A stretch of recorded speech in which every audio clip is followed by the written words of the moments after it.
Eu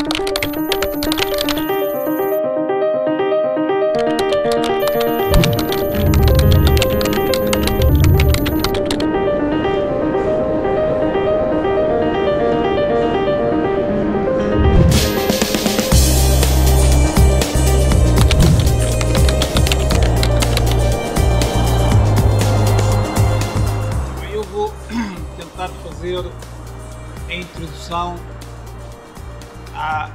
à apresentação do Sr. Vereador Luís Nobre e o que eu vou tentar falar, o que eu vou tentar apresentar é uma experiência concreta que foi realizada pela CIP relacionada exatamente com o tema da regeneração urbana.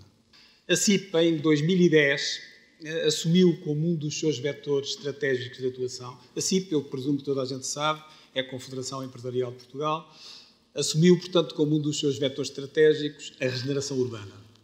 Evidentemente que no seu início este vetor tinha em conta a situação em que se encontrava, portanto, a CIP é uma confederação de empresas, portanto, a situação em que se encontrava, portanto, a fileira da construção, mas depois evoluímos para a competitividade das cidades. Portanto, neste momento, aquilo que nós estamos concentrados, eu digo nós porque desde o início a Exertos, na minha pessoa, foi apontada como coordenadora deste projeto que vamos aqui tentar apresentar. Como estava a dizer, portanto, a CIP responsabilizou-nos a nós pela animação de um projeto ligado à regeneração urbana.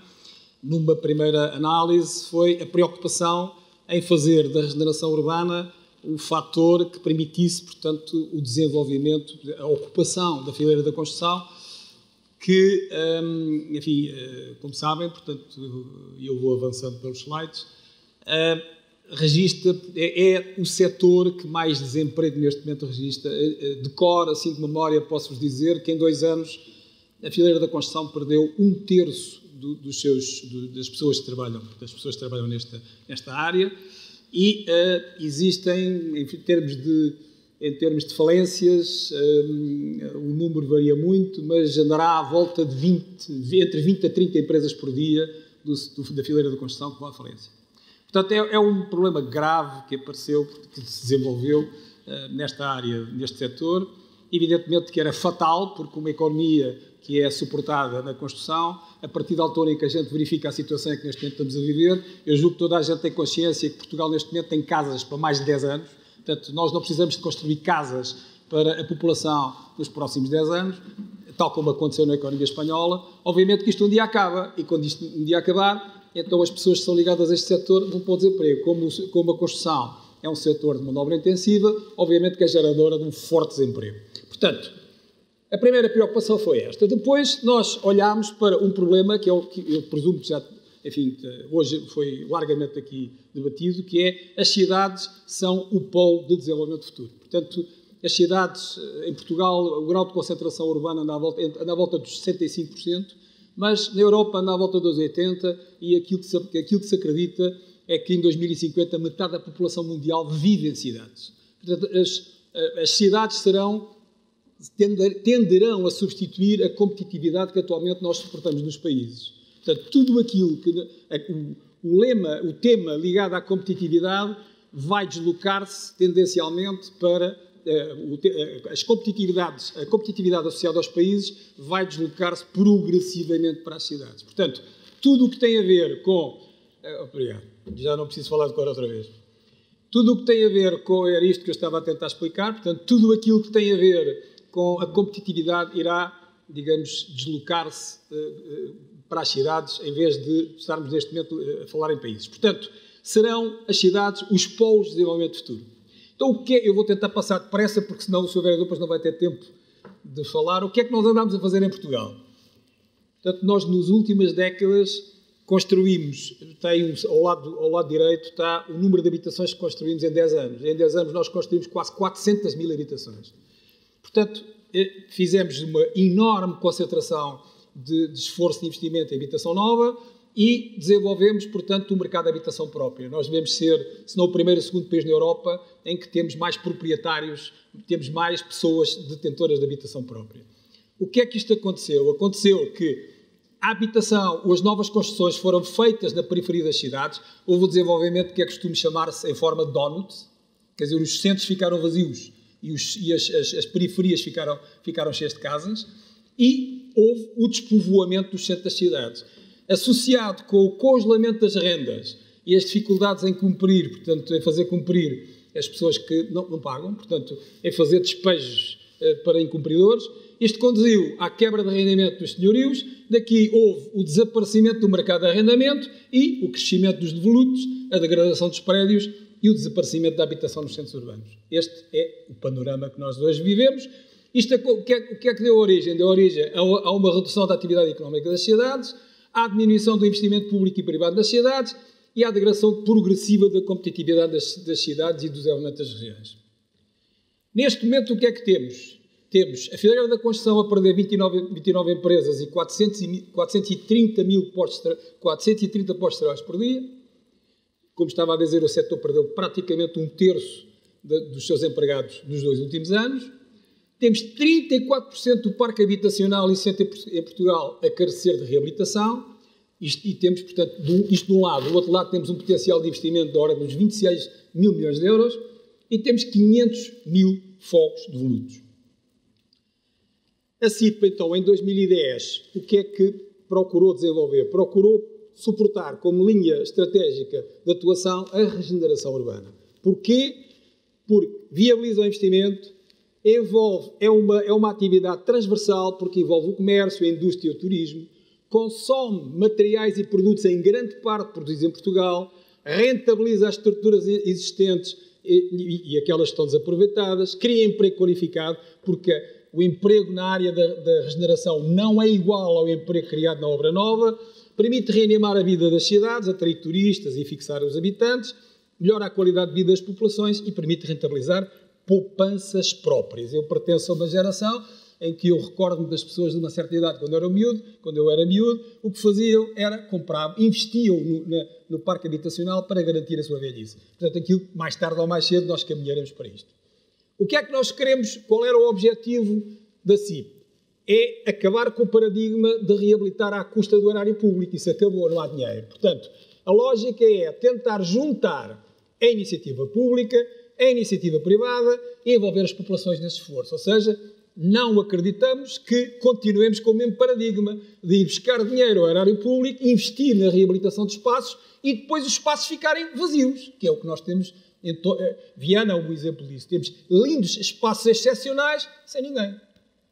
Aliás, quando a gente fala nas câmaras e dizemos que as câmaras estão falidas, se a gente fizesse uma boa contabilidade e se víssemos o que está no ativo e o que está no passivo, puramente as câmaras tinham resultados positivos. O problema é que o que está no ativo, em vez de gerar resultados, gera custo. E então temos um duplo prejuízo. É que investimos em coisas que não geram, que a única coisa que geram é custo. E este é o grande problema que temos em Portugal. Então, na base disto, a CIP desenvolveu um projeto que chamou Fazer Acontecer a Regeneração Urbana. Porquê é fazer acontecer a regeneração urbana? Nós em Portugal temos um terrível defeito. É que partimos do princípio, quando falamos numa coisa, ela está feita. Toda a gente fala na regeneração urbana, mas ninguém faz nada. Mas se for perguntar a toda a gente, está tudo feito. A maior parte das coisas não passaram no papel. E isto é verdade com uma série de coisas. Nós, a partir da altura em que gastamos a palavra, porque quando falamos numa coisa, toda a gente fala a mesma coisa, mas fica tudo à espera para ver, não se faz nada. Portanto, o objetivo é realmente fazer acontecer. Os objetivos, portanto, eliminar constrangimentos, reanimar a atividade económica, integrar, enfim, tudo aquilo que se deduz das palavras que eu já disse. Envolveu uma série de medidas, eu vou passar aquelas que são mais importantes. Fez-se um benchmarking que irá ser publicado proximamente. Este benchmarking envolveu 20 cidades na Europa, entre as quais 2 cidades portuguesas, Porto e Guimarães.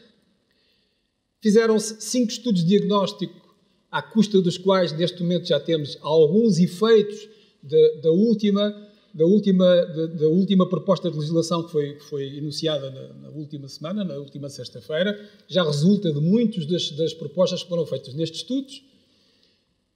Dia 26 vamos ter, aqui no Porto, um seminário internacional, que eu convido os presentes a assistirem. lançou-se, portanto, uma rede de empresas, portanto, com especialização no domínio da regeneração urbana e, como para estas coisas, mais uma vez, se nós fôssemos apenas fazer estudos, isto era uma coisa igual às outras. Quer dizer, era mais um conjunto de estudos que entravam na prateleira e que a gente gastava-se a fazer seminários e fazer ações, mas o resultado disto seria praticamente nulo. Para evitar esta situação, nós obrigámos-nos a fazer casos piloto. E então selecionámos 5 cidades no país para desenvolver casos piloto. Viana do Castelo foi uma das cidades selecionadas. O que é que nós pedíamos às autarquias? Que identificassem zonas de regeneração, mas essas zonas de regeneração tinham que ser zonas limitadas, ou seja, zonas que sejam suscetíveis de virem a atrair o investimento de capital privado. E o capital privado não é atraído, neste momento, ainda menos, para grandes investimentos. Portanto, tem que ser uma praça, um quarteirão, um parque, um prédio. Portanto, dentro da ideia que nós desenvolvemos, que nós falamos há pouco sobre a regeneração urbana. Terem uma forte relação custo-benefício potencial demonstrador. Ou seja, não nos interessa fazer obras muito bonitas, não nos interessa fazer reabilitações muito grandes, mas o que se fizer tem que ser vendável, tem que atrair investimento privado. Não se envolverem com problemas sociais, porque, enfim, eles são muitas vezes obrigatórios, mas nesta fase não nos interessava termos problemas sociais, poderem ajudar a promover a cidade e por contágio, a região, e associar a área escolhida a um conceito, a um tema, a atividades económicas ou ao arrendamento. Este objetivo destes casos piloto, nós procurámos associar aos municípios as associações empresariais de cada uma destas regiões. Então, em Viana, foi envolvida a Associação Empresarial de Viana do Castelo. Portanto, porquê? Porque as autarquias não sabem, não são especialistas no domínio do empreendedorismo e as associações não têm nada a ver com a atividade, portanto, urbanística associada às autarquias. Então, procurámos conjugar as duas visões para desenvolvermos, portanto, um conjunto de projetos. Portanto, estes foram as bases. O plano de ação estabelecido foi este: selecionar as áreas de intervenção, lançar concursos de ideias, e nestes concursos de ideias foram feitas consultas à população, foram dirigidos convites a não profissionais às escolas para produzirem ideias e foi desenvolvido um concurso dirigido a profissionais. Evidentemente, qual é a situação atual? A situação atual é assim: nós temos cerca de 50 propostas nestas 5 cidades com ideias ligadas à regeneração urbana. Viana do Castelo é líder, porque tem 9 propostas ligadas à regeneração urbana apresentadas pela Escola Galécia, que foi a entidade que foi escolhida para trabalhar, portanto, enfim, nas zonas que foram escolhidas, e tem 8 propostas de profissionais, para além de 7 ideias que resultaram, portanto, da própria população. Ou seja, em Viana do Castelo, nós temos 9, 8, 17 e 7, 24 iniciativas suscetíveis de virem a dinamizar projetos na cidade de Viana.